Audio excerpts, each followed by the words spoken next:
And that's why when somebody telling you this, it was really Christ exist on earth, where they're really, disciples and there is something like that, yeah, read the history, not read the Bible, read the history outside the Bible, and then you're going to find a very credible source about Christianity. History is a part of the religion. Mythology is part of some religion, but in Christian, some people even consider resurrection from as a myth or creation as a myth. But it's a true myth, in a sense. It's not like, an imaginary myth. No, it is definition of myth, but we replace it with history. It's more appropriate to say that. Doctrine, chunks of belief people get from religious teaching are based on myth, symbols, or history. Christianity, all the dogma and the doctrine does not based on myth. There's no myth in Christianity. There's no symbols. It's just based on history. We received these doctrines from somebody who was alive. There's real people.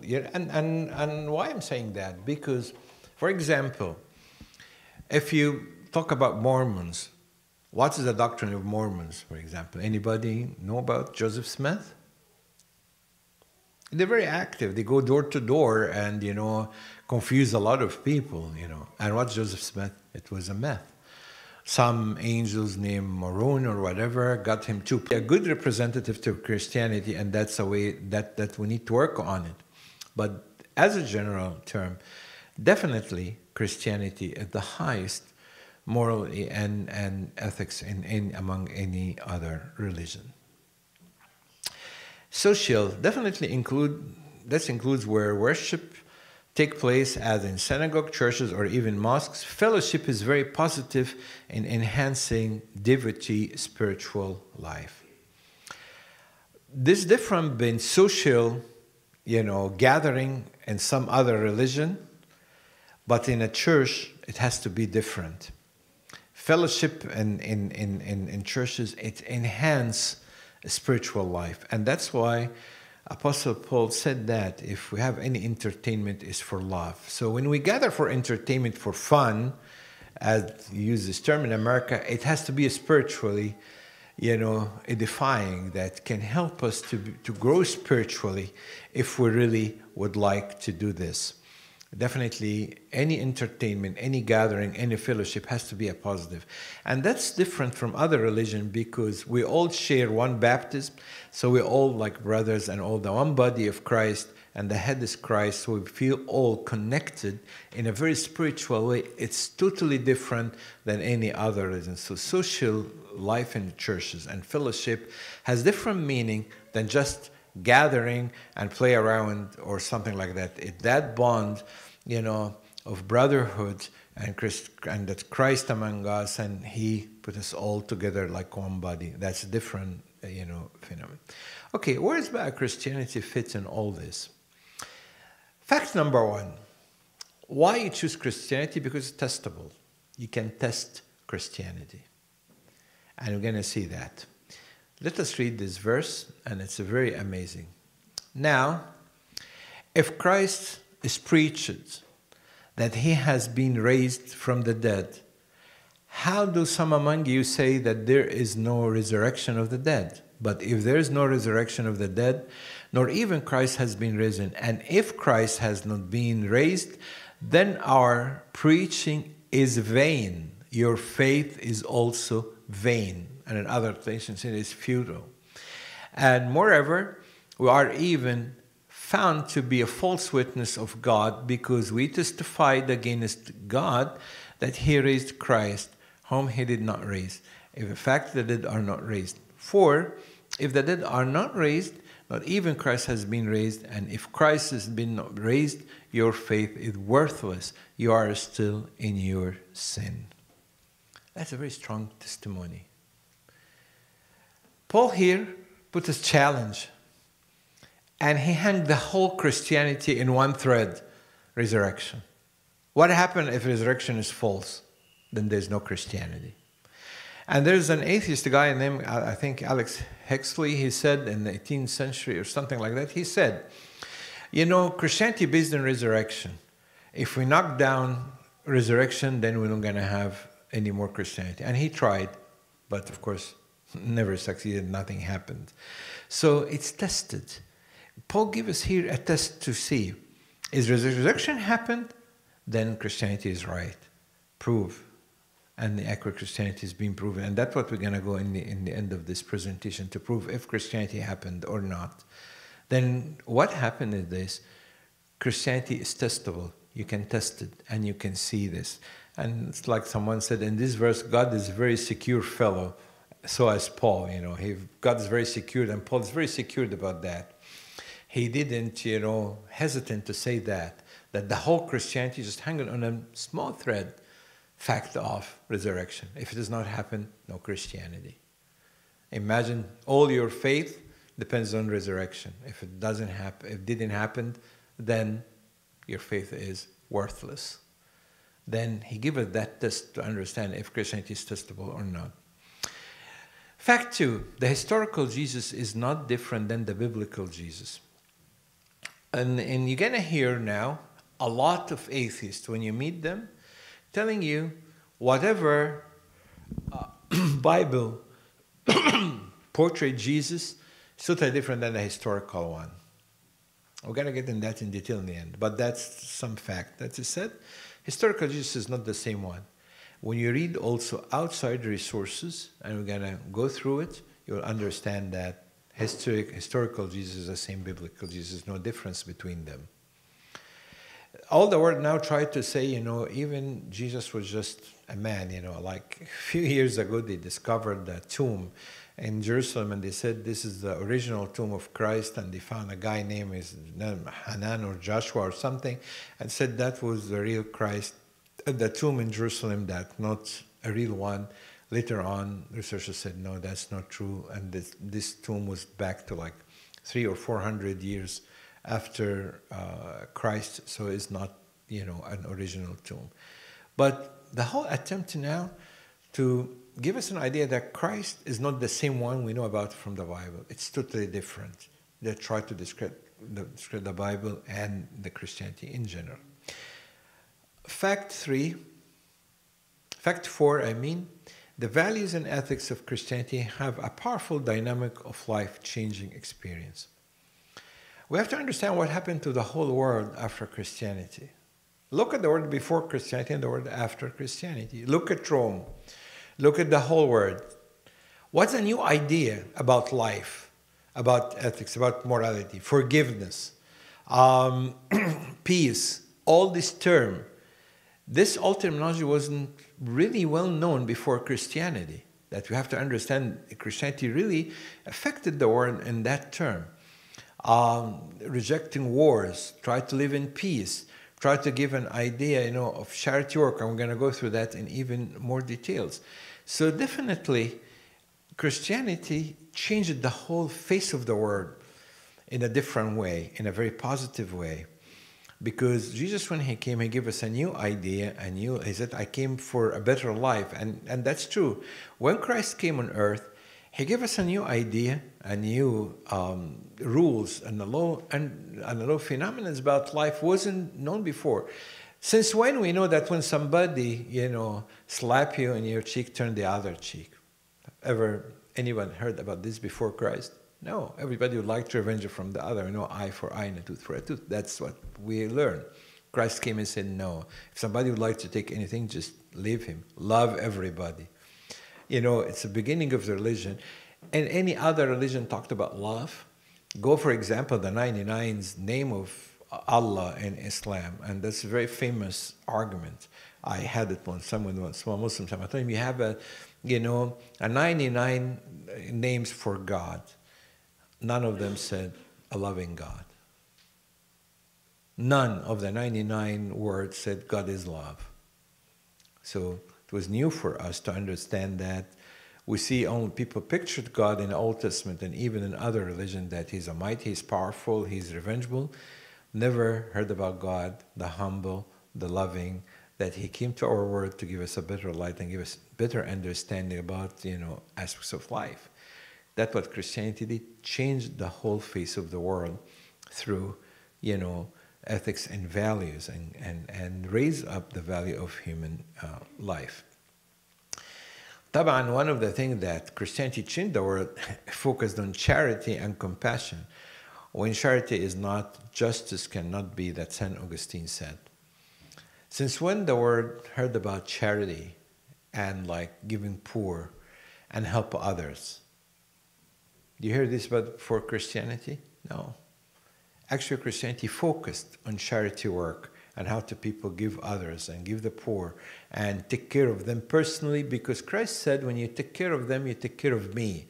So we understand that even, and I always say this, that if you walk in the street and see a homeless guy in the street, when an atheist comes, maybe he feels sorry for him and give him a couple bucks and told him, you know what, just go and have a sandwich or something. But when a Christian person passed by, how he looked to this homeless, that's Christ. This is Christ, because he said, whatever you do to any of those people, you do it for me. So when I walk in the street, this homeless, this poor is an image of Christ. So I see image of God in those poor people. That big, totally different concept about charity work and help others. And that's what Christ put in the whole world. To make the word, it's better word. We don't feel like when we help, a homeless or a poor guy, that it's just out of sympathy because we feel sorry for him. No, it dignifies that poor person, because I feel I'm doing it for God himself, not for any poor or miserable guy, no matter who is he. So this is the whole thing. So definitely Christianity focused on this idea, to care of those poor people and charity. And you have to understand, all charities organization in the whole world started after Christianity, not before Christianity. And even in the worst, time in Europe and wars and everything, charity work was the main theme. And the beginning of the church, even if you go and read the book of Acts, what the book of Acts said about charity, it says no one was in need. Why? Because everybody was sharing all what belongs with others. And no one said, I need anything. That was the beginning of the church, the beginning of Christianity. How to care of each other and feel no one in need in anything. That's never happened before Christianity. That's what Christianity offered to the whole world, that to live in a very, sharing life. And that's like sort of communism, but in a good way, that how to share everything and don't make anybody feel that's in need of anything, especially if I have that thing. Definitely, Christianity sanctified human life and elevated sexual morality. Look at Rome, look at even Egypt or any other part of the country before Christianity. Greece, Rome, Europe in general. Nero himself, the emperor of Rome, hated everything you can, name it in a book, and for all his defilement with even boys and, and encourage homosexuality and everything. That was very common in the Roman civilization and the Greek civilization. Sex and prostitutions and homosexuality, that was very common in that time, before Christianity. And when Christianity came, changing the whole face of the world, because sanctified human life, and God said, there's a difference between you to live as an animal or to live as a human being, have God in you. And that the whole phenomena changed. This is the whole things about sex, about morality, about things like that changed totally after the face of Christianity. For example, I'm going to tell you a piece of information, you're going to laugh about it. The Epistle of Paul to Corinthian, right? You know what the word Corinth mean in Old English? Use it for the columns. There's a Corinthian columns. No, they can span him. But you know what to Corinth in Old English? To Corinth in a very old English, to prostitute. And the whole city of Corinth was a city of prostitution. And how brave Paul that to go in this city and open a church. That's why the Epistle of Corinthian, 1st and 2nd, talk about a lot about sexual immorality and homosexuality and all, and incest and all these things, because that was a common problem in church in that time. But he pulled of his really idea to correct people and, change them. He went in the worst places and opened these churches to help people to have a better life. So Christianity definitely sanctified the human being, give us a new idea about how to be sexually and morally elevated and look to things from different point of view, and don't share your life like animals. Fact 7, hospital, mental hospital, hospice even, and nursing founded by Christianity. In history, they said the first hospital even was opened by who? And I have a reference for that. St. Basil. St. Basil, the one who put our liturgy. And after that, St. Gregory continued that. And even John Chrysostom talked about that, because in the West in that time, they started open hospitals for sick people and train monks and nuns to be a nurse. And even prior to that, even Alexandria, they have, same system like hospice now. Like a nurse sitting with somebody during the end of his days to help him to die peacefully and comfort him and make sure that person is really, comforted before he died, and die in peace. Pray with them, talking to them, and priests go and visit them. All this system was taken literally now in a different way, like the hospice, things. And even nursing, Catholic Church actually has a lead in this, because we know that they trained a lot of nuns to be, a nurse and stuff like that, and go and help people during their sickness. That's what Christianity offered to the whole world. Why I'm telling you these things? Because a lot of people, always concentrate in the negativity happened during the history of churches, like corruption in a Catholic church, molestation for a child and some priests, whatever, and say, oh, this is Christianity. No, that's not Christianity. That's bad behavior for some people, but that's actually the real Christianity and what Christianity offered to the whole world. Offer even cure from diseases, help a lot of things that people were not aware of. Then when we talk about Christianity, no, it's give to the world a lot of things that we owe it to Christianity till today.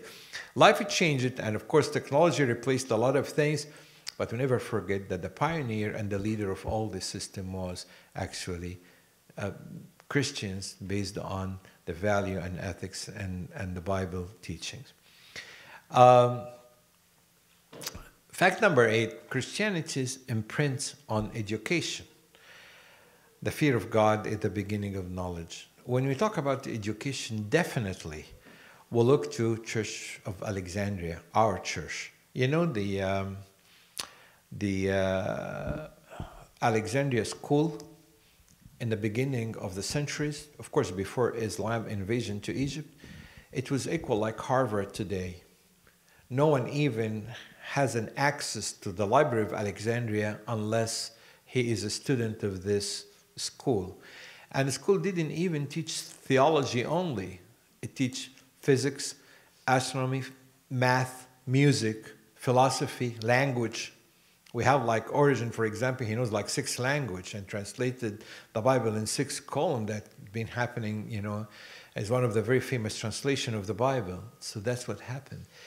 Christianity emphasized and put a lot of, emphasis on education, how to make the people learner. And clergy used to be very, very educated, with not like other people, like anybody stay, by experience and became, a leader or religious figure in any other religion. No, Christianity actually, the beginning of Christianity focused so much on education, on other things, not only in theology or, dogmas or belief, but other things in life. And that makes St. Athanasius very brave in philosophy to face Arian and Cyril of Alexandria and all these,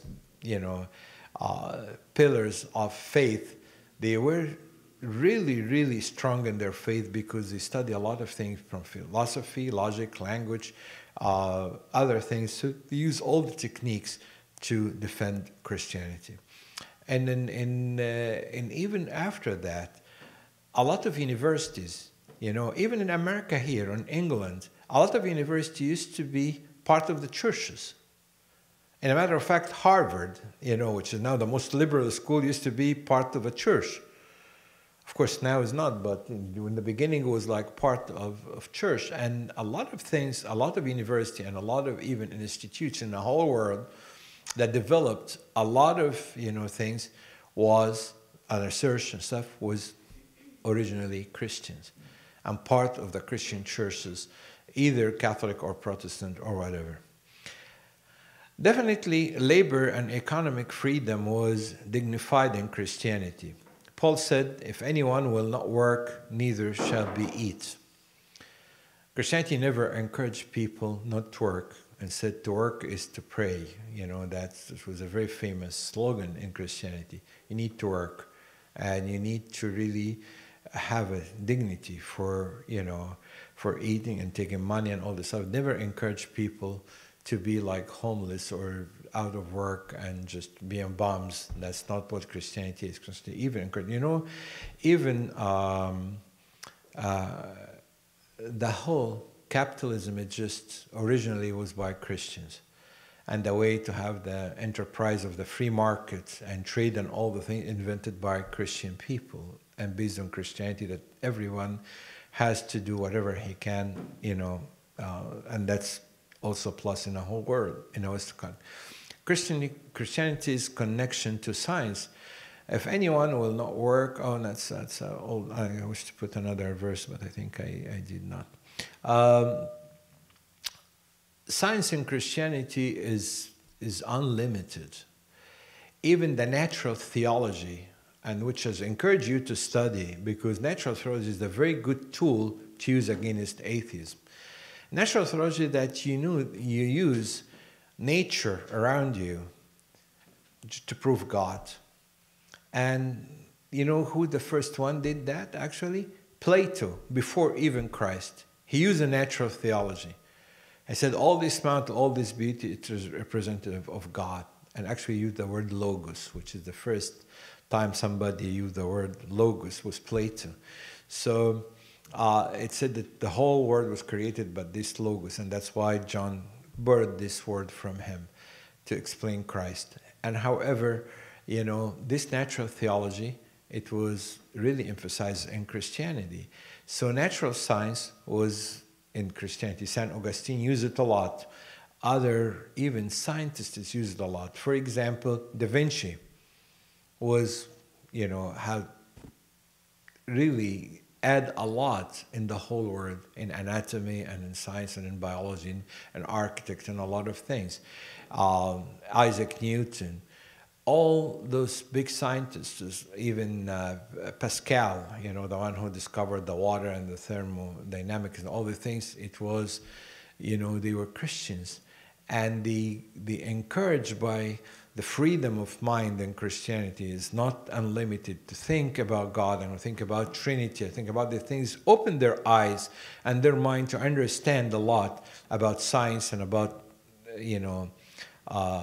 technology and all the things. It was very premature, but that's what church really, encourage people to do. You're going to tell me what about Galileo, that the people, okay, that's some ignorant, didn't understand him, Galileo, exactly what he was doing. So they assumed something bad, and even Copernicus, when he said that, even Protestant attacked him, and he told them, when he said the sun is the center of the universe, they got so upset at him. But again, that's not what the Bible offered to us, so to have like a mental faculty to use to prove God through science. A lot of Christians, a good scientist, and during the time of all, Renaissance and new the development, the medieval, even they just what happened, they used that phenomena. God gave us a brain to use and try to prove God through science. Music, definitely. Music is well said to be the speech of angels. Thomas Carlyle said that. And you have to understand, all type of a new music invented by the church. All classical music actually was invented in the church. The first one put harmony. I'm not going to talk about Coptic music, which is like 2,000 years old, but I'm going to talk even about modern music. You know, all this harmony and all these symphonies and all this stuff, it was developed inside the church to glorify God. The first one actually did harmony in the church. His name Philip Palestrina, and it was like 11th century or something like that when he started to really, you know, sing in harmony and in the two voices in the churches, and became choir later on, and music. All this invented by the church.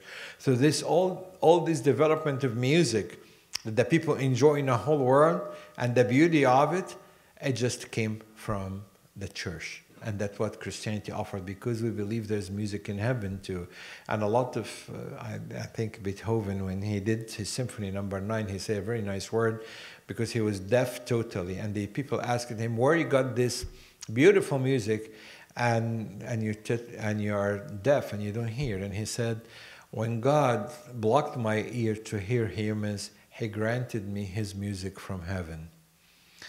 And that's why Christianity encouraged music and singing, and all the things came in a very positive and advanced way as a good music offered to the whole world.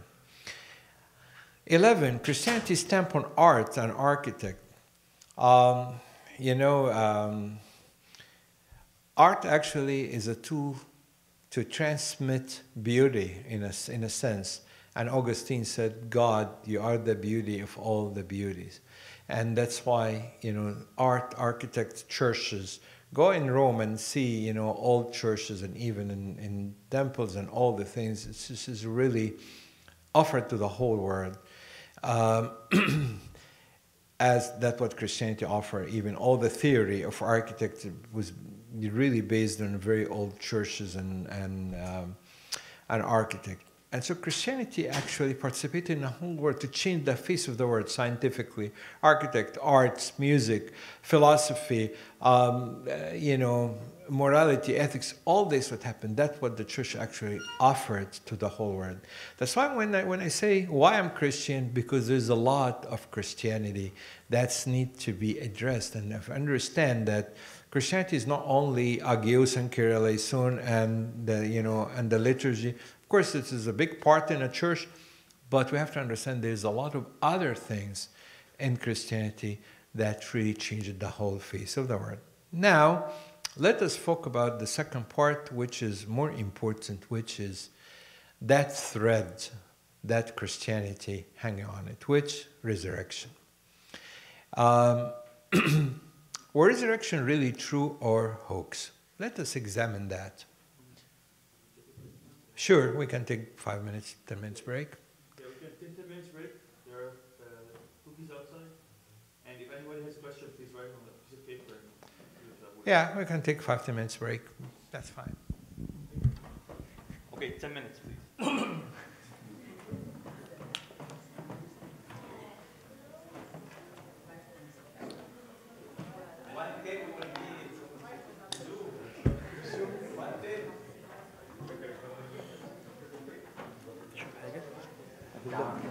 اجيب لك كوكيز او لا ميه اسباني ميه اسباني شور حاجه يجنريت انرجي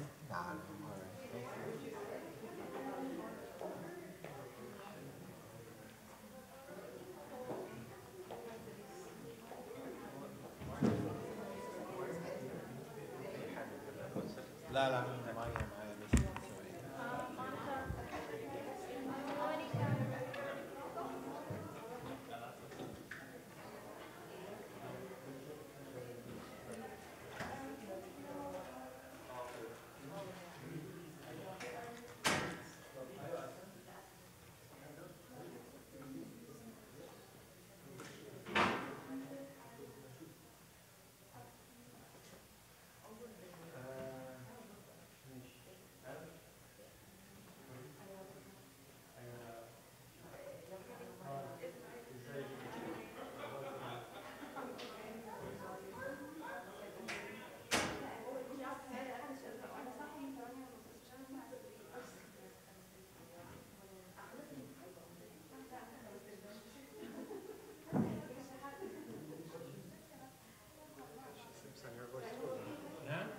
on your voice too, I guess. I hope you know.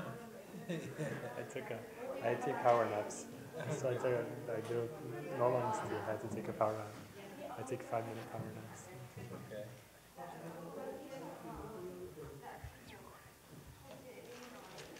Have you on the next? I don't think this was recorded. I don't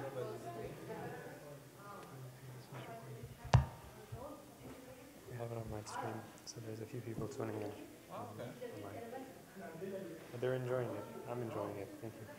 It reminds me of the days I studied at Duke, at the Divinity School.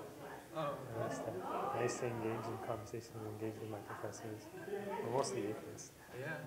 at the Divinity School. And it's been a while since I've had a chance to engage with that. So it's nice. Back to thinking intellectually about these things too. You want anything to drink?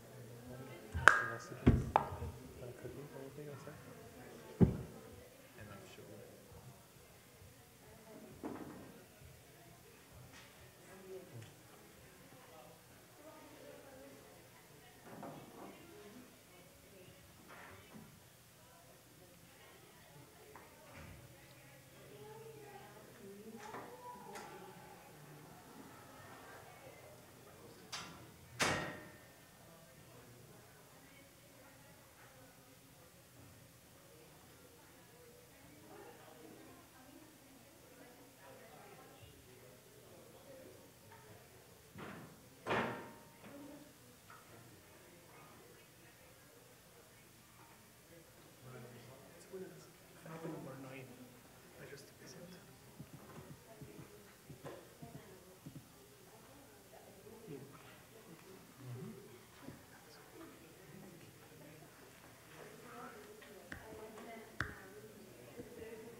Last week you made too much. Or I made too much. I made too much in that church because there's like 10 people.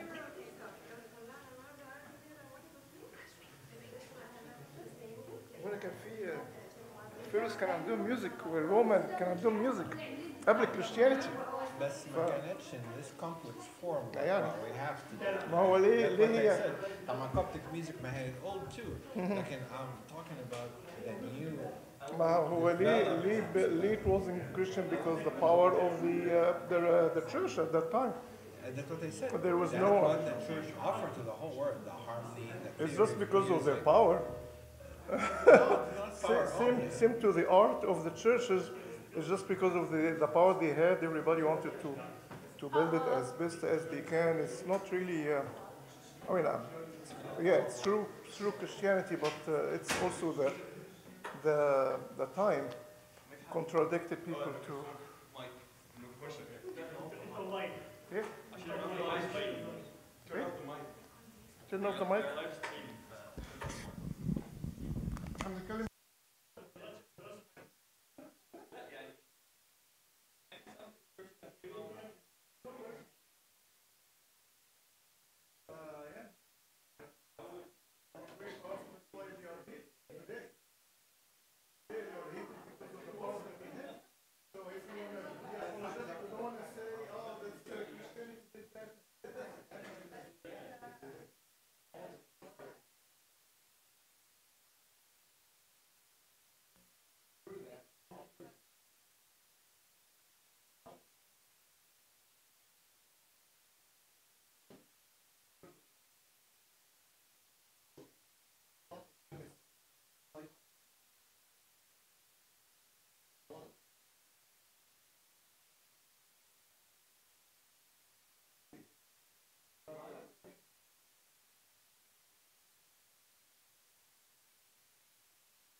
Okay. Order, please, because we need to move on. This is because I'm really running out of time. Now we're going to talk about resurrection because this is the core of Christianity. And I would like to tell you something sad, actually. I was reading an article one time, and they said 51% of evangelical priests does not believe in resurrection. And a lot of... What happened? Okay. They said a lot of even new young Americans, even they go to church, attend Sunday school, and a lot of them, more than 50%, do not believe in resurrection. I believe it never happened. Or maybe happened in a different way like we're going to see. Definitely here, if Christ is not risen, your faith is futile. That's Corinthian 15:17. What if resurrection was a hoax, a legend, or a lie?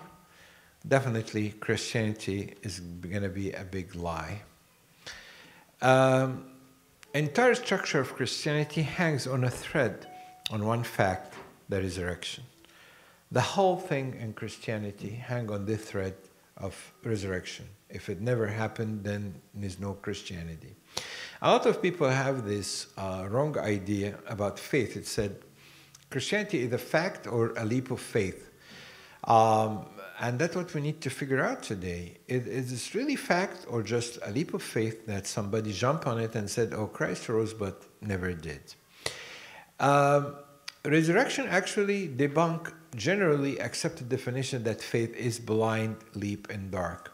And I'd like you to understand this. I hate that word when it said blind faith.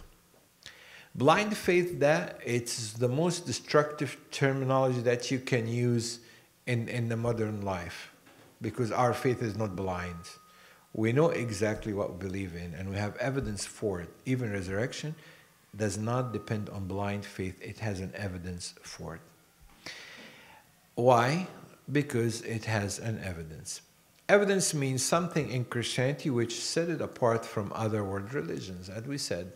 Buddhists, for example, Hinduism, even old mythological religion like even Egyptians and hieroglyphic religion and all these things like that. I mean, a very old Egyptian pharaonic religion doesn't have any historical evidence about all these gods. It's people's mind, but there is no such a thing solid like the history record as an objective reality in these religions. Only Christianity. What are people saying today about the resurrection? That's what we think that we know. Because it's a very negative part, but I insist to put it so really, when you face people, you be expected to hear these things. First of all, it's biblical Jesus of faith, equal myth. Created decades after the fact by Christians eager to build church. Said Christ wasn't, the biblical Christ was not the historical Christ, and the biblical Christ was invented decades after the fact. طبعا, to understand, to answer this lie, we have a very good solid evidence that the Bible and the apostles lived only a few years after, and the story of Christianity being developed even before the biblical writers wrote anything. So this is a big lie that wasn't invented decades. Actually, 40 years after the resurrection, people start talking about Christ and the resurrection. Real Jesus, no more child of God than anyone else. It's just only like anyone child, and he was a godly child, but he was a normal, was not God. Was a Jewish peasant, probably not firstborn of family, probably illiterate. That the people trying to prove now, that Jesus wasn't educated. And of course, the answer is very easy.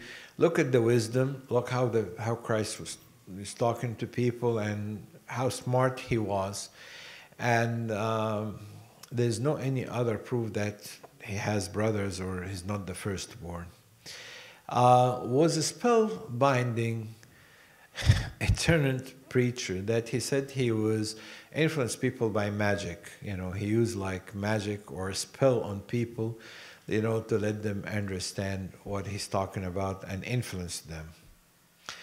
A lot of actually Muslim people believe in this, and other naturalists said that, you know, he probably used like spell or black magic to influence people's mind. Was a social revolutionary, brought peaceful but brethren challenge to both Romans and Jewish elite. I said Christ was only a social reformer. What he did, he was upset at the Romans because he was a Jew, and he just condemned, you know, all the tradition and all the things between the elite of the Jew. That's why he attacked, you know, rich people and stuff like that. But that's not true, because when of the life of Jesus, we understand he was a friend with everybody, and he went to a rich people's house and sit with them. He went to Zacchaeus, he went to Simon, he went to everybody. So that was also a big lie. Real Jesus, equal the history of Jesus, only had the healer touch but performed no miracle. He said, and that's very contradicted, and that was from Jesus' seminar actually, those 70 people that they say these things. How he has a healer touch, but he is not a miracle maker, unless he healed people, how he healed people. And that's, he said, yeah, maybe people in that time know some technique to use things to heal people, but he didn't do actually a miracle. 7, he was executed almost casually by authorities after causing a disturbance in Jerusalem during Passover. He just, you know, caused troubles, and that's why they executed him naturally, not for any religious people. So the idea of crucifix and redemption and all this has never happened. 8, lived on hearts of his believer but did not physically rise from the dead. You know what, I was laughing about it, but last week something happened, remind me with this, you know, a lady in our church, her dad died in Egypt.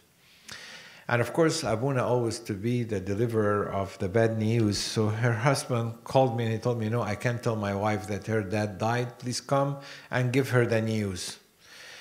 And you know how hard it is when you go to somebody and tell him, you know, I'm sorry to tell you that your dad died. And of course, he's in Egypt, and she started screaming and wailing and all these things. But it struck me of something that the first few minutes, she couldn't believe it. I said, no, that never died. That never died. He's still alive. You guys telling me a lie? You know, he's not. I know he's living. And we stayed almost 1 hour from the shock, convincing her that her dad actually died, and she has to call one of her brothers to confirm that her dad died. Sometimes people have shock in their life. Yeah, they imagine things that happen. So those people said, oh, because the disciples loved Jesus so hard and they emotionally hooked to him, they thought that he, you know, rose from the dead, but actually he didn't. It's just imagined because of the shock, and because they lived in their heart. They imagined that he rose, but he actually did not. 9, he said, body was taken down from cross and probably thrown in shallow, anonymous grave to be eaten by wild dogs. He said, you know, it does not have a specific tomb. And actually, history said that's not true, because Jewish people didn't have this custom of throwing bodies unless you're a stranger and you don't have a family and you came from a different country and you died, then they put you in any tombs. But people who have family and they have, you know, relatives, they never put them in a general graveyard, because that was not a Jewish custom in that time. And Jesus, of course, has a family, has relatives, has everybody. So probably that he was just thrown in any general tomb. That's not the way it is. Well, let us examine the evidence and see if this is really true or not. Definitely there's some historical research that we need to consider. First, historians must examine their data to ask whether an event actually occurred, in spite of the doubts that might be raised.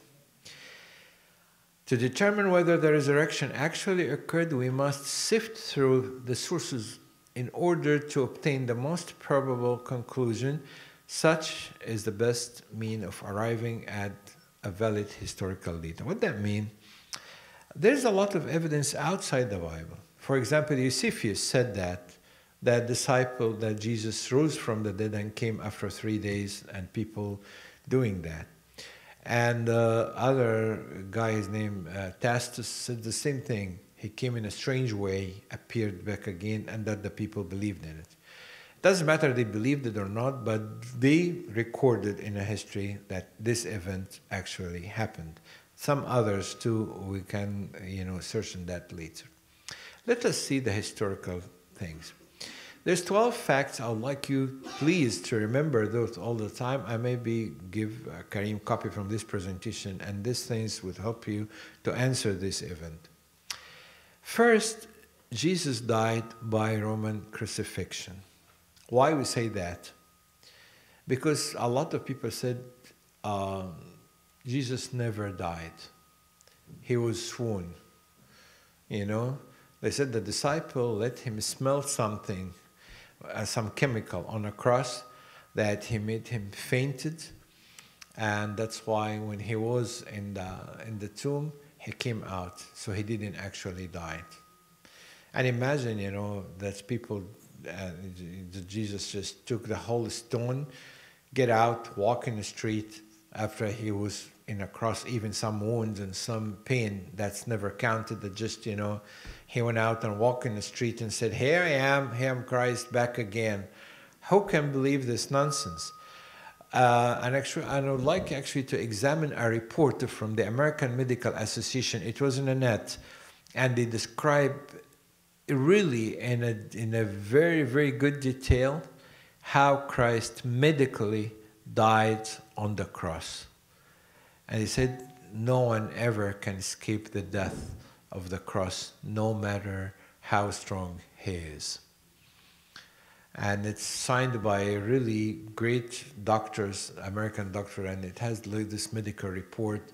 I think it was released like 8 years ago or something, to answer this question, if actually Jesus died on a cross or not.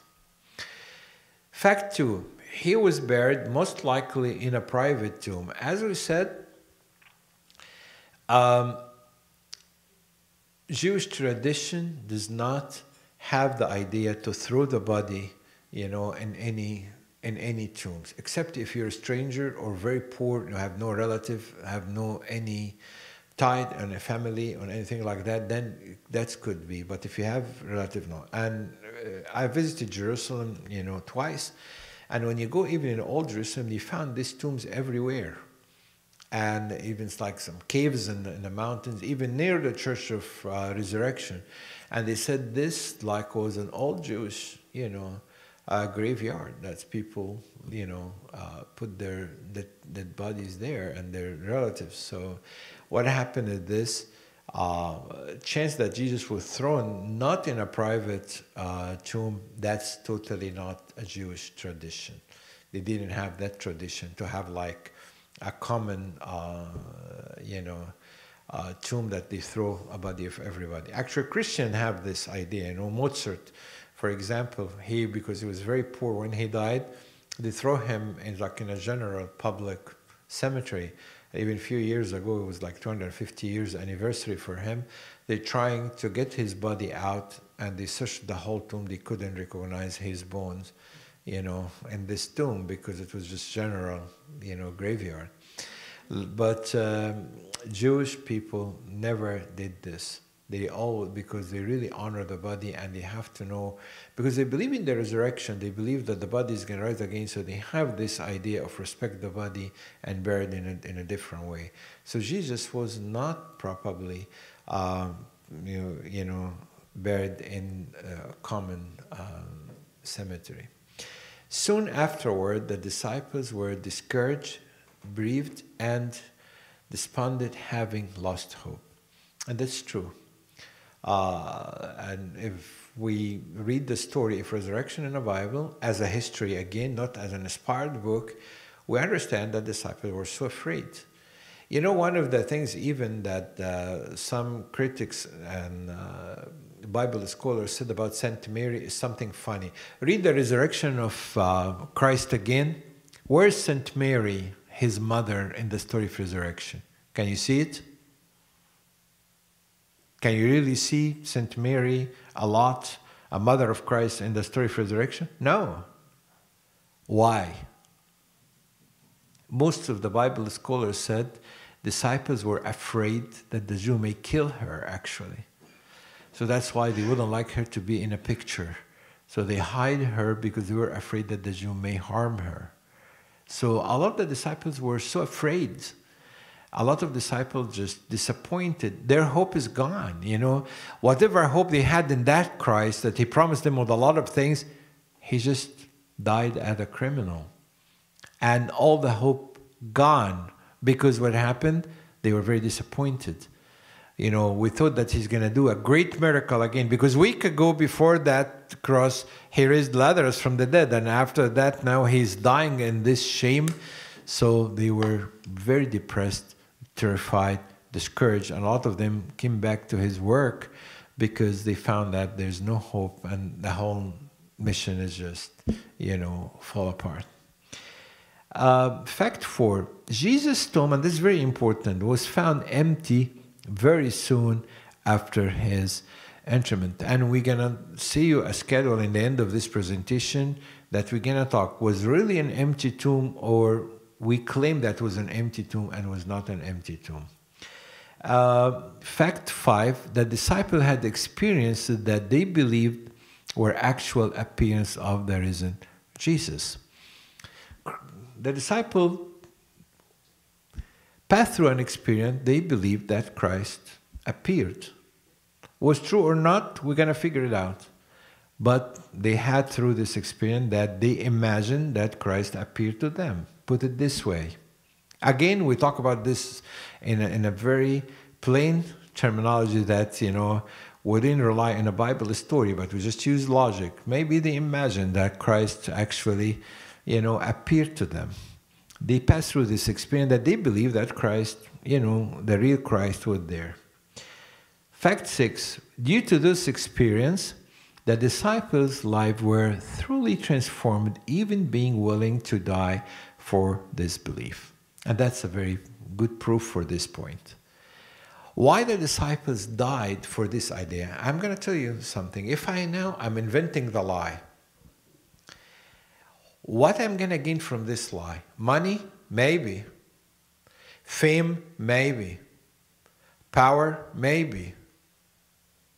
But I invent a lie to die for it. That's not make any sense to anyone. So the disciple didn't invent the lie of Christ to die for it and insist for something really does not make sense at all. You know, when you go and tell people somebody died for 3 days and then he came out of the tomb after 3 days, who can believe this? It's very hard. It's odd of all odds. You cannot believe this.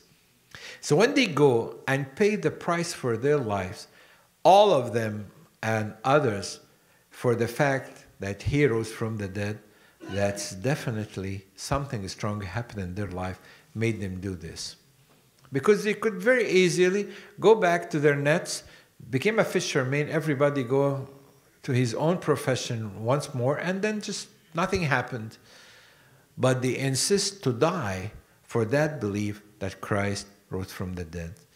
And even one like Paul said, you know, if you don't believe in this, the whole Christianity is gone, then this happened. It wasn't like an invention, wasn't anything like that, because they die for it. Some people telling me, you know, I was giving this presentation, telling me, but people in ISIS dying now for certain beliefs. What's the difference between the disciples dying for Christ, a resurrection, and the ISIS dying for the Virgin in heaven or whatever? And we said it's totally different, because ISIS people dying for something that they don't know if it is true or not. They didn't invent the lie. Somebody assured them this is happening, so this is brainwashed things.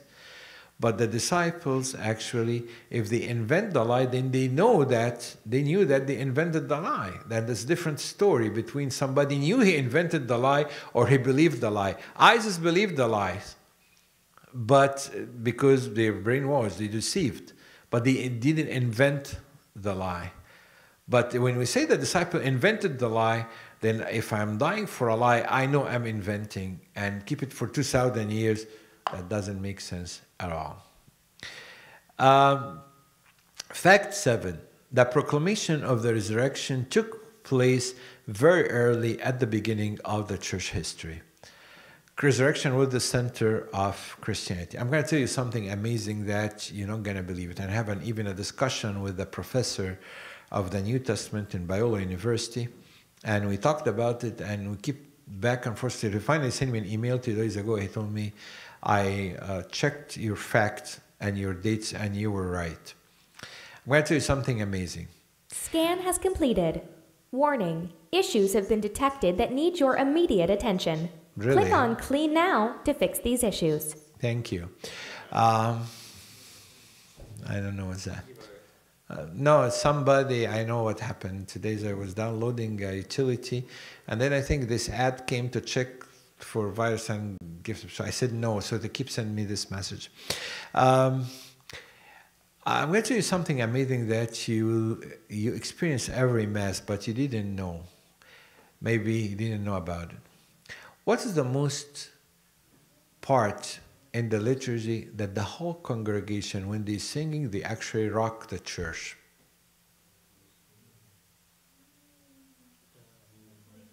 Yeah, Amin, Amin, bimautika Rabbanu bash. You know why, or you don't know? Actually, according to a lot of new scholars in liturgies, they said this one of the most oldest song found in liturgy manuscripts. This part was very old, back to year 70, 72 AD, before even the Bible.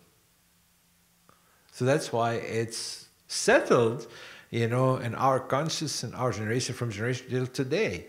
And when I was preparing this, I was talking to one of the professors in Biola University, so I sent him this, and he told me, can you verify for me where this song came from? So I give him some references. There's a very good book in liturgy called Shape of Liturgy by a scholar named Gregory Dix. He's a German, and he has a lot of, old papyrus and old liturgies. And he came back yesterday, actually, he sent me an email. He told me, I even referred your stuff to another scholar in the Russian Orthodox Church, and they confirm your theory and your date. That is, this part is very, very old, in the very old liturgies in the churches.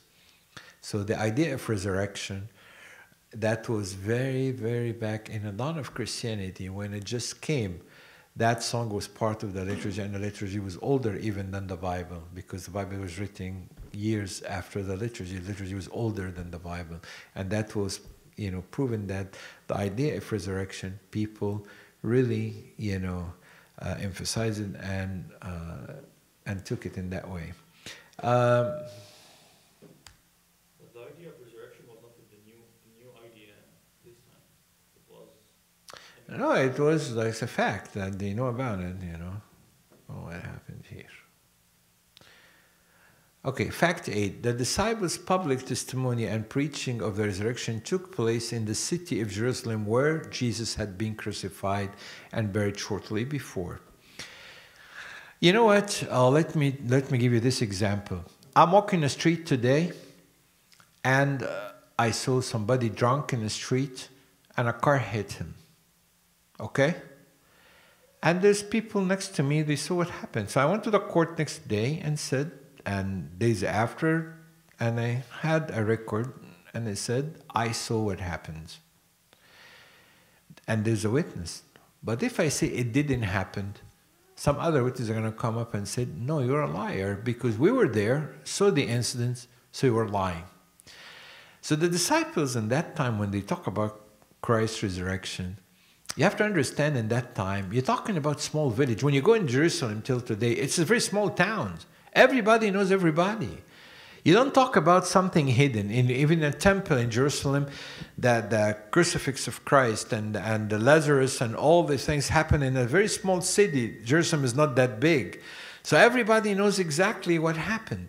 You're not talking about America here. I'm in California, 6 hours by plane, and those here and this. Somebody doesn't know anything in anywhere. No, that's not the way it is. You're talking about very small cities. Everybody knows what happened. So if the disciples have the guts to go after 40 days and talk to people publicly and said, Christ is risen, you think no one can come out and tell him, you're a liar? That's never happened. Of course, you're going to find a lot of people come and say, what stupidity that you're talking about? We were here. We never heard about Christ risen. But the story of the tomb, the empty tomb, the Roman soldier that they were saying somebody stole the body, all these things happen in Jerusalem, was not hidden. Well, you're not talking about small town, a big town, it's a small town. So the news traveled fast. Everybody knows what happened. So the disciples have this courage to go publicly and said, Christ actually arose from the dead. Then definitely has ground for it. Or you're going to find a lot of people come out and said to them, you know what? You're liars. That's never happened. But there's definitely were ground in this testimony that give them the courage to go and say these things. Fact number 9. The gospel message is centered on the death and resurrection of Jesus.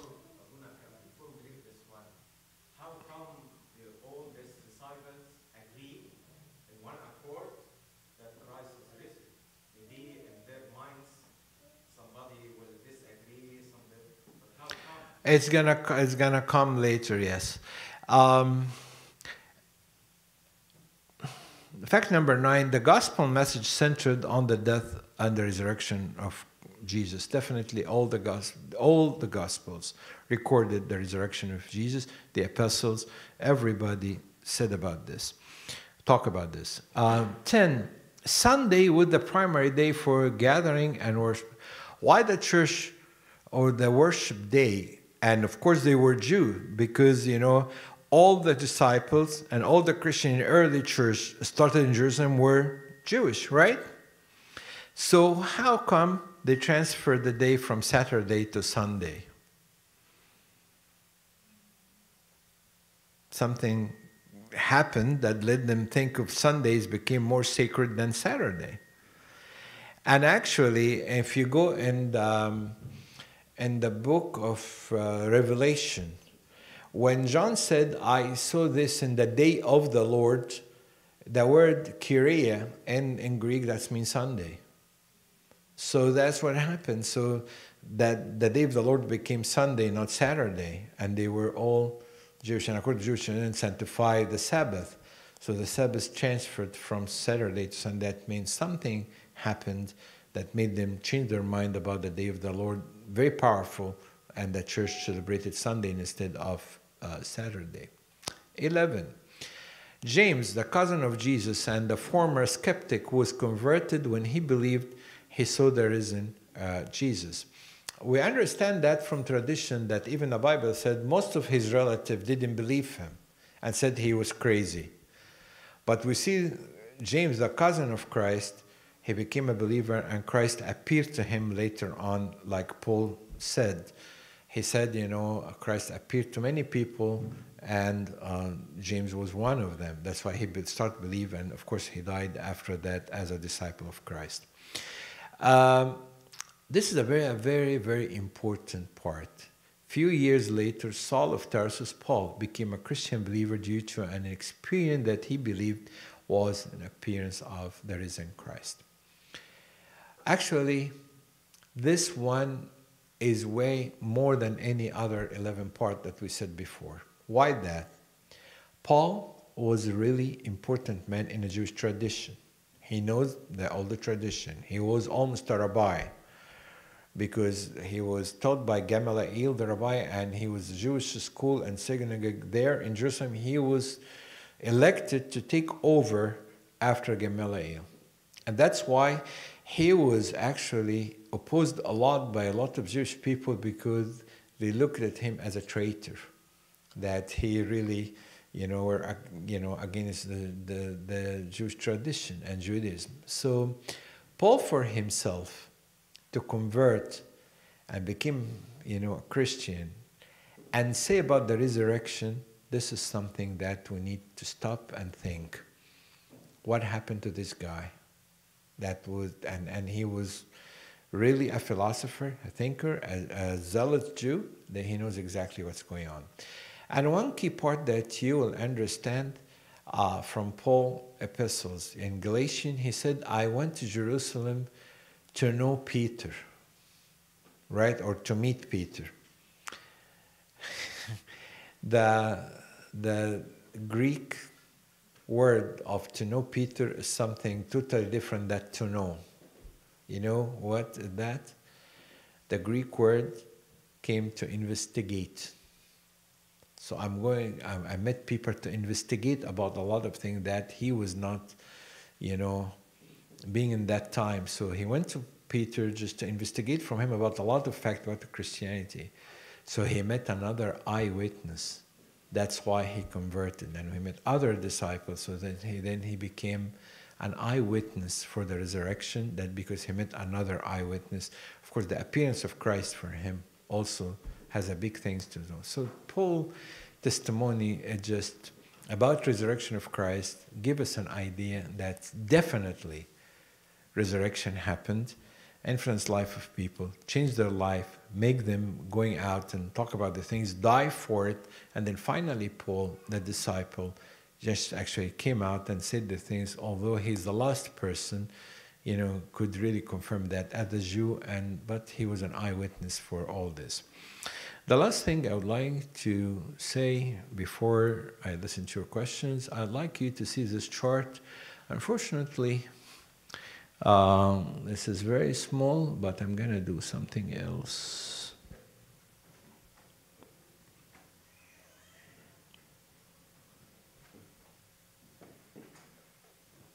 Okay. I'm going to try to get it in a regular slide.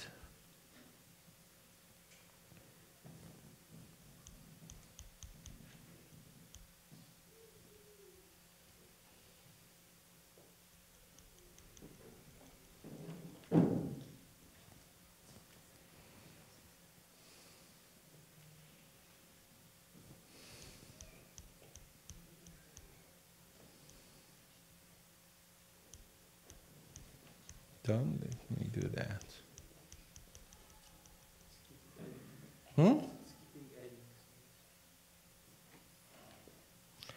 don't know what happened here. It's keeping adding new slides.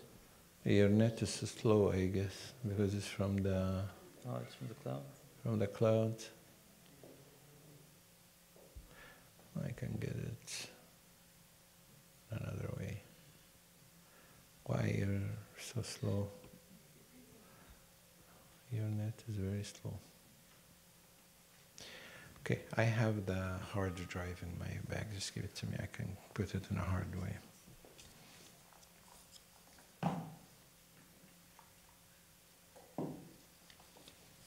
Found a small one.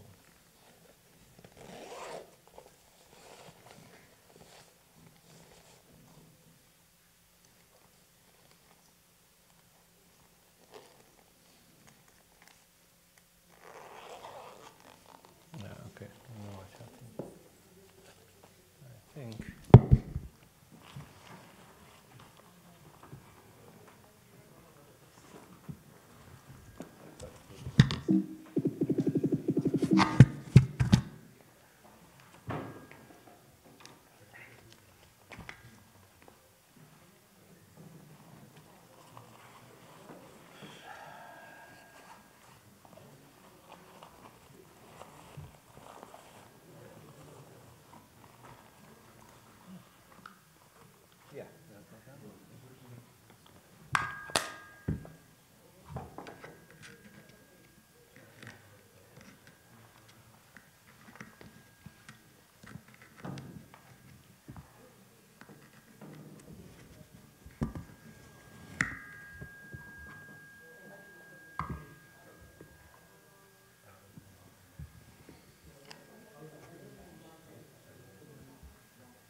Okay.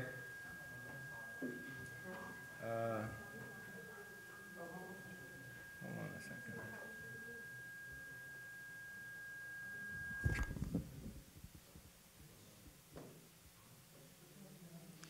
I'm going to try to make this as big as I can, and we're going to see what happened here. Well, this is a very important evidence that you need to examine. We have two options. Either the tomb was opened and free or occupied. And let us see what happened. We have the first option, if the tomb is occupied. Then we have varieties of options. First of all, maybe it's an unknown tomb. What's mean unknown? Nobody knows what is this tomb, a public tomb, and we talked about this. The second option may be a wrong tomb. They went and found an open tomb instead of the occupied one. Well, I think the disciples will witness the whole crucifixion. They know exactly what happened, and the Marys would follow Christ. They know that wasn't a wrong tomb, so that option is excluded. Another said to be a legend. How the legend developed. You know, in one of universities in America here, they said to develop a legend need 50 years for the people to believe that is a legend. But the story of resurrection happened after 3 days, so legend cannot be happening in 3 days. Another people said something amazing. They said Christ has a twin brother. And this twin brother was hidden for so long, and they finally came after Christ died, and he appeared. We asked them, was this twin brother, how he had the mark of the cross, I mean the nail and everything like that, and all the wounds in his body. And where was he all this time? Again, we're living in a very small town, so people didn't know if St. Mary born a twin or a one. Of course, that doesn't make any sense, but it's a theory of occupied tomb. And then Abuna said hallucination. Well, hallucination in disease does not come in a plural form, like everyone hallucinating in the same minute. Yeah, I can be hallucinating, but the 12 disciples and the Marys and the Amos, disciples, all of them hallucinated in the same time, in the same fashion, in the same way, and said Christ is, risen. Does not make any sense, because hallucination come to a person, one person and two person maybe. But for all these people hallucinating at the same time, of course not. Like Abuna said, how all the disciples all agree on one fact and they all die for it. Definitely they were not hallucinating. And another option, they said existential resurrections. That happened. That's happened in their mind and their heart. Same thing like the other thing is spiritual resurrection. He came by body, by spirit, not by his body. Some actually sects of Christianity used to believe in this, that whatever appeared to them was a ghost, was not a real body. And we asked them what happened to the body in the open tomb. If his only ghost came in a spiritual format, then what happened to the body? The body is not there. So we're going to ask ourselves a question, where is the body? And existential resurrection, that's what said, probably it just came in their mind, as we said, not in their, in reality. Then we have another option, which is the empty tomb. The empty tomb, has natural explanation and supernatural. The natural explanation, first thing they said, the disciple stole the body. And we're wondering, first of all, there were guards for the first 3 days. So how they stole the body while the guard there? That's ruled that option.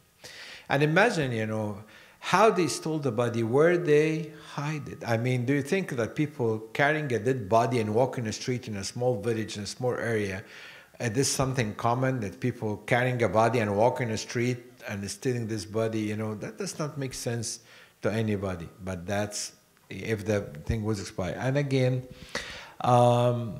authorities hid body. That's another option. Then what is the purpose? What they gain again? Actually, authority was against the disciples. There's no, option that the authority will hide the body. And then that's option that we laugh about it, what's called the swoon, that he was just give them some medicine or some chemical that he passed out, and then after that he walked out of the tomb, walking the street after that. And what happened to, all the pain and suffering and all his body? You think even if this happened, he didn't have a weak body to go and push a stone and walk in the street and just feel okay about it. Who can really believe this? And then some people said, it's a Passover plot, that people do it just to give a flavor to the Passover. Who did it and how it was done, and what is the evidence for this? Nothing. And then another thing, the new thing, they said Jesus was an alien. He came from out of the space. Trust me, don't laugh about this. I had a big argument with someone one time. He tried to convince me that Jesus was an alien. He came from out of the space, and he did this. And actually, he rose from the dead back, and the ship came and took him from out of the tomb. That's why the soldiers, it was 18 movies exactly. They said like a spaceship came, and that's why they did all this earthquake in the front of the tomb and took him back to the space. And I told him, well, if he took him back to the space, how did he appear to the disciples? That's...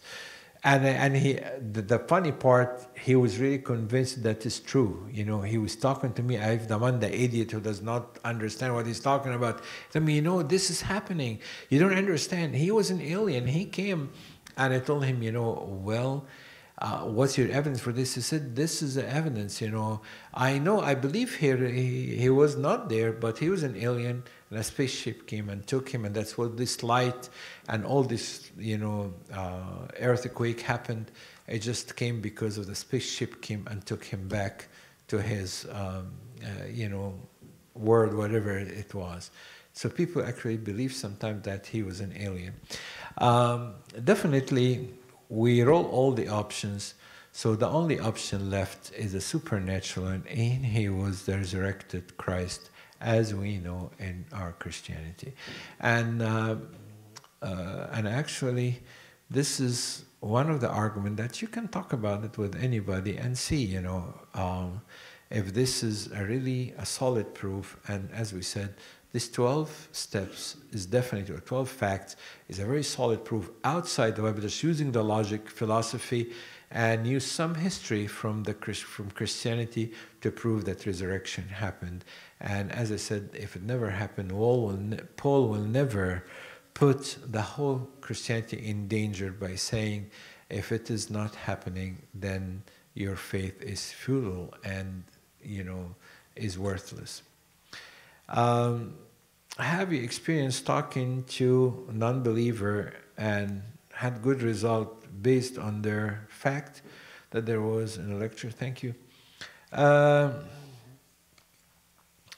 I talked to somebody before, but I didn't meet him after that. But however, he told me that's very interesting, and I would think about it. But I really lost contact with him. But yes, in this lecture we got in Biola University, the instructor said this fact and this argument put a lot of sense in a lot of people's minds, and start to think about it. I want to tell you something. Atheism in general is not an intellectual, but it's a will. The people who like to do that, no matter if Christ come in the middle of us and said, "Here I am," they said, "No, you're not. There's someone else." It's a will, is not an intellectual. That's why the Bible said the ignorant said in his heart, there is no God, not in his mind. Because if he starts using his mind, he may believe. But because of his heart, it's a will. He doesn't want to believe. One of the atheists, I think he named Marquis de Sade during the French Revolution. That's why they fear him, the sadism disease. He said, sensuality is my own God. And if any God appear in a picture, I'll not believe him, even if he exists, because he's going to contradict my own God. So a lot of atheists said the same concept in a different, way, that even if God exists, they don't believe him because they believe what they believe. So, and sometimes, a lot of atheists have a lot of pride. They wouldn't like to tell you that they actually believed what you said, but when they go secretly inside and being alone, they start to think about what you said, and it's gonna click on them. And a lot of them, said that later on, and some of them, they are famous one. They said, in the beginning when somebody is talking to us about the things, we just didn't want to appear a believer because it took a lot of our pride to do that. But, after we really, a long resistance, we finally admitted that it was right. One of them actually was Lee Strobel, and I met him personally, the Kiss for Faith and Kiss for Christ and Kiss for all the things. I met him personally. He gave us a lecture one time in Viola about this, and he said, deep inside, my wife was telling me all the time about Christ, and I have so much pride. I don't like to admit to her that she's right. And finally, I broke down. I couldn't take it, and I knelt in my, my foot and said to him, on my knees, and told him, God, you're there, and I can't resist more. But in the beginning, actually, he said one time, even I was challenging my wife to prove for her that she's wrong, and finally, God proved for him that he's right. And he put that in one of his books. When do we start to explain God and the need for God in our lives? I want to tell you something, you do your homework and God will send the people for you asking for this. You don't go in the street looking for them. But things are going to happen that you're going to find a lot of people. Maybe you're going to meet them in work, in college, in anywhere. And then you're going to find that they're going to start you for, a lot of questions. You're going to ask a lot of questions and you're going to start to answer. Yeah? How to start? First of all, as we learn in the school, ounce of love is more powerful than tons of argument. Show them love. Show them passion. Don't give them the idea that you want to challenge them just to win a discussion or to put them down. I always, when I start talking to an atheist, I was telling him, I really admire your thinking and you have a very good, valid questions, and allow me, to explain something. Don't give them the idea that they're stupid, they don't know what they're talking about, and they are ignorant, and you know it all. If you start definitely you shoot yourself in the foot. That's not going to happen. You make people more offended and more upset and more rigid and more challenging, and you're not going to get anywhere. And don't claim that you know it all, because there's no 100% certainty in metaphysics. It's not in a lab. I always say, you have a good question. We have one time a guy was telling me, how percent do you believe in God? And I told him, you know what? Everything about 51%, it's credible, right? And he said, that's all. I told him, yeah. I told him, yes. Isn't anything, it's 50-50. You said 51%, you passed the 50-50. And he told me, you know what? I never thought that you're going to tell me this. I said, yeah, what do you think me? 100%? No, I'm not 100%, because 100% that means I have to see him in a lab. But metaphysics you cannot experience in a lab. My personal belief, yeah, maybe 90%, maybe 95%, maybe 100%. But I cannot tell you this, because if you tell me 100, if you tell an atheist 100%, to prove it for me 100%. You cannot prove 100%, because 100% means 2 and 2 equal 4, that's 100%. But for God, you cannot say metaphysics does not, any physics law does not apply to any metaphysics things. But we have good argument and we have good questions and we have good answers that we need to learn how to do. And there's a technique for this. I think there's a YouTube video for William Lane Craig, and he's one of the very good apologists. He said there's a technique how to start and how to go in a conversation with an atheist to win him back. And then you can watch this YouTube. It's very good. It's called the technique of how to talk to an atheist.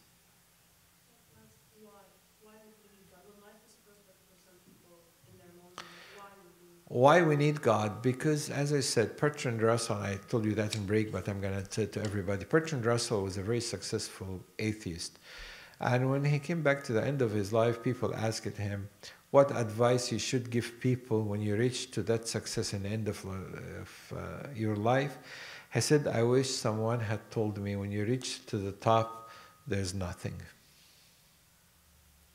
A lot of people, even with success and money and everything, absence of God actually bring a big void in their life. And they don't feel it. And sometimes they don't feel it in a certain time, but certain time will come and they will feel it. And they feel something missing. Because you have to understand, we are a spiritual being too. We're not only flesh. And sometimes the spirit is hungry for God and looking for something. And that's why people, lately they go into mysticism and all this kind of Eastern stuff, because it has ritual, can, as I said in the beginning, rituals sometimes connect us for, the metaphysics world. And some people sometimes, when they feel this empty, they try to go for a yoga, for example, or yoga for anything like that, or any ritual, because they would like to have this connection with their spirit out of emptiness. I tell you what, why people in the West have so much care for animals. To create, it's crazy, Animals became, before men, it's emptiness. They don't have anybody to care for them or somebody to have this passion for anything and to fill this void in their life. To do what? Give so much attention to dogs and cats and pets and all these things. Or, yeah. And somewhere that's good because sometimes they see God in this charity work. But as I said, a lot of emptiness. I was talking to the youth last night when we were out to eat. Lately in England, somebody sent me an ad in the newspaper. They hire professional huggers. They need somebody to hug all elderly people and give them an hourly rate, I think like 70 sterling pound or something. I said, oh, that's a very good job. So, they said because people are hungry for love and they just wait somebody, just to hug them. This is a poverty of love and emptiness, they cannot find nobody in life. And of course, God the only one and Jesus can only one fill this void and gap. They feel it sooner or later. But when they found someone actually help them to fill this gap, that's our job when we interfere. And sometimes they said, I don't know how I'm feeling. Maybe you start a conversation, are you happy? And you feel empty. And then they're going to start saying, yeah, I feel life is, because 3 questions any atheist cannot answer. Where you come from, what are you living for, and where you're going. Their answer in atheism more the following. You came a result of chemical reactions, happened somewhere in an old pond, from the amoeba or whatever. That's what they think. They live for no purpose because life is purposeless, doesn't mean anything, and you're not going anywhere after you die, you extinct, nothing happened. It's very depressing, when you think about it, it's very depressing, It's just a result of a chemical reaction. You live for no purpose, you're not going anywhere, you're just going to extinct, and this is it. So definitely, that's why people going for drugs and alcohol and all this craziness in life, just to feel an emptiness. And a lot of people, when they came back to their consciousness, they said that absence of God in my life make me feel so empty that I go and drink and having like uncontrolled sex with everybody and any time and drink alcohol a lot because I try to fill this gap. The problem when they tried to doing the things, the gap has became deeper and deeper and deeper. So they go in this whirlpool and finally they end their life or doing something bad. That's why even in a highest country, social level like Sweden, all this Scandinavian country, what happens? The suicidal rate is very bad, although they have no problem because they feel empty. Life is purposeless. Why the teen suicidal in America became now very alarming. A lot of young people just commit suicide because they feel empty. Life has no purpose. And that's why Jesus gave us the hope that, the dynamic to live, because we're looking for something else, also resurrection and next life, give the people hope for another life and better life. But people who live here on earth and they feel they're going to extend, then what? Why am I doing? I do whatever I want because I'm going to die anyways. Concerning the Old Testament and the blind belief, so some of the stories of the Old Testament, especially in the Genesis, some people consider it like myth, especially like story of Noah, story of creation, story of Cain and Abel. All these are like Jewish culture traditions. And when we try to talk about like the Jesus and the idea of resurrection and all this kind of belief, they said this is the New Testament. But in the Old Testament, God was so brutal, wasn't so fair with people, didn't like people. Well, it's a huge presentation, but I can give it to you some other time. I give it in Egypt in 2 times, actually. One about the historical Jesus and about, was he a real person and how we prove this. And from this proof, you can prove stuff from the Old Testament, because Jesus himself talked about flood, talked about Jonah, and he was in the New Testament. And he said, he's talking about them as real incident, not in a myth. Because Jesus will never use myth, to teach people. But he said, because of the time of Noah, this and this and this happened, that's going to happen again in the second coming for the Son of Man. And then also, he talked about Jonah's and about all the things. So, people who deny miracles, of course, they can't deny anything, But that's another, thing. And of course, the wars and the people were killed. Also, it has a huge answers, and it's a very complicated. It's not an answer for a question. It has a lot of ideas. Another question, please. So, for the people who says always like, I believe in God and I love God, but I don't care if he came in the form of Jesus Christ or whatever metaphysics, whatever history, I don't care. I have my relationship with God. I don't link to any church. Churches are so disturbing for me. The only thing I know is God is in heaven. He's controlling my life. He loves me. That's it. That's enough for me. Well, it's good that he or she believed in God, Danny. That's a good step to start with it. It's not bad. It's better than somebody said, I don't believe in God at all. But most of the people who are saying that, they have a problem with a church. They just had a very bad experience with their own churches. That's why they feel turned off and they wouldn't like, anybody. And again, if we try to approach them in a very loving way and offer them the real Christianity, we attract them to come to church. طبعا, a lot of people did experience a lot of issues, in different churches, and that's what happens. But when we offer them this loving heart and another option of seeing things, they really may change their minds. Mm-hmm. That's a question. Maybe for Karim. Also, I don't know whoever. Why we need them to come to church if they love God and they are happy in their relationship with God? If they have a problem with their church, so why we are not there to reconcile with their churches or bring them to our church? I mean, we need to find somebody that are hunger for love, like you just mentioned, and this is the people that we need to show them God's love. Our responsibility is to bring everybody to Christ and let them experience what the true faith is. And definitely we believe in our Orthodox Church, no salvation outside the church, because they need to confess, they need to take communion, they need to be baptized, they need to do things. So it's this solo relationship. It's definitely not the way we look at it, not even Christ, because those people, how they take communion, how they confess their sins, how they do the things. Well, how many person in your community you gain to our church, our Coptic Orthodox Church? I'm talking about Americans that we live with. That's a different story, but because we need to. we need to work on those too, because it's our responsibility. But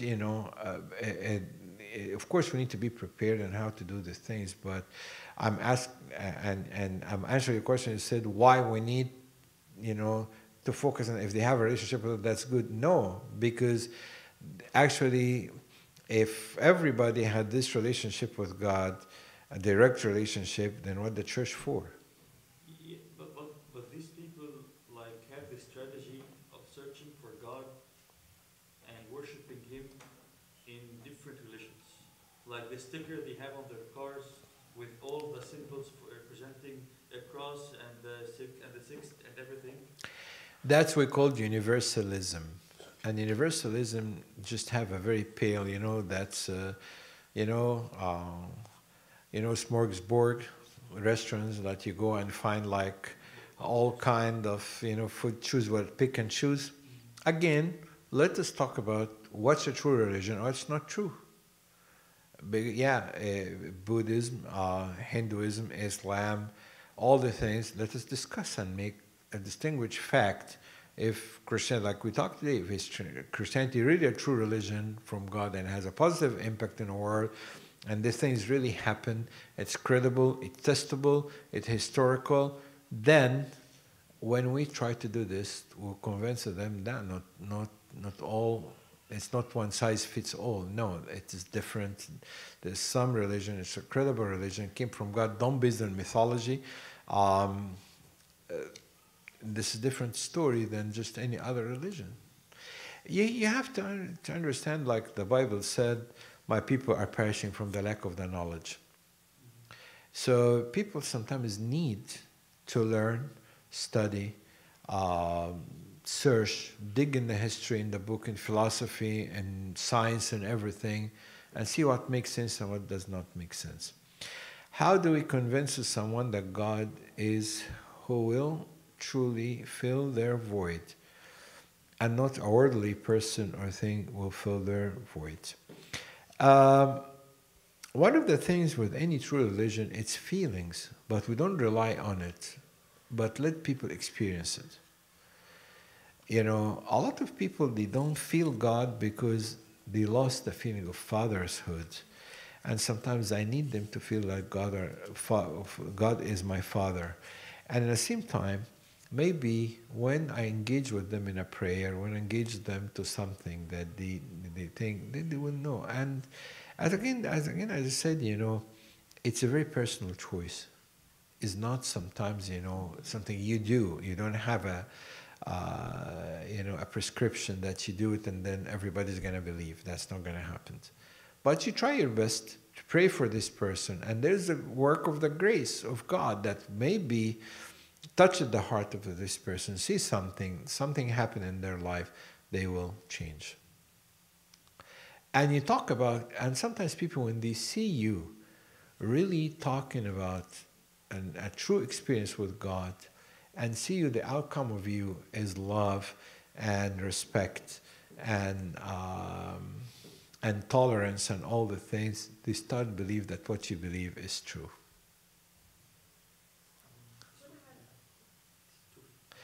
Yeah, I think I have to go or I'm going to miss my flight. And people in Concord, they're going to fire me and tell me stay in the Carolina. So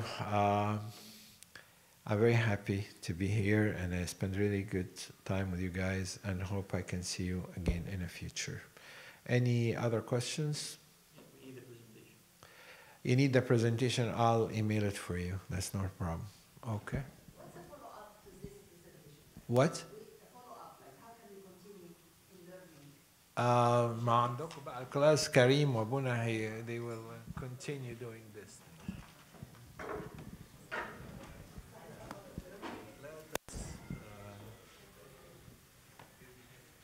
We thank Abuna really for your presence and blessing, and they were 3 great topics.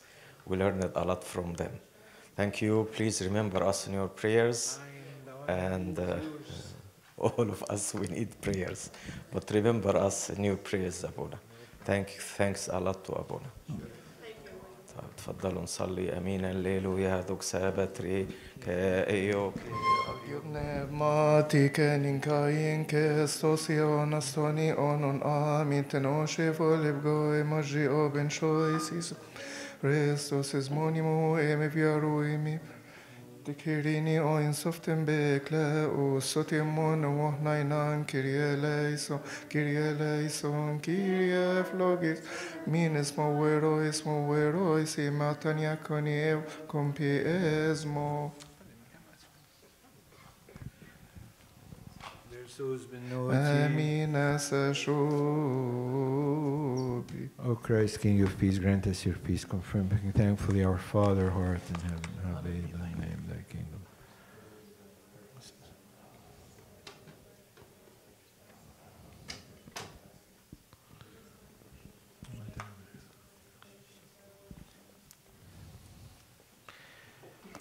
May the love of God the Father, the grace of his only begotten Son, Jesus Christ, the companionship of the Holy Spirit be with you all. Depart in peace.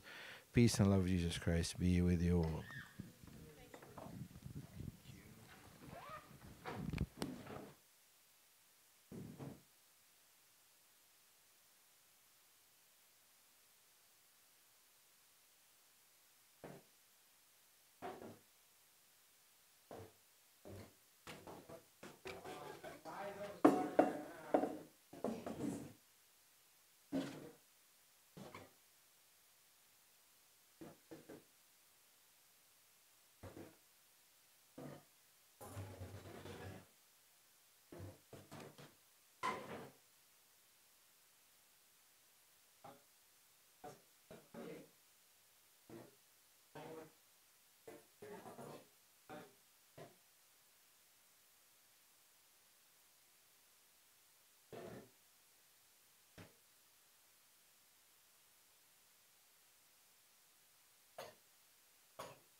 Yes.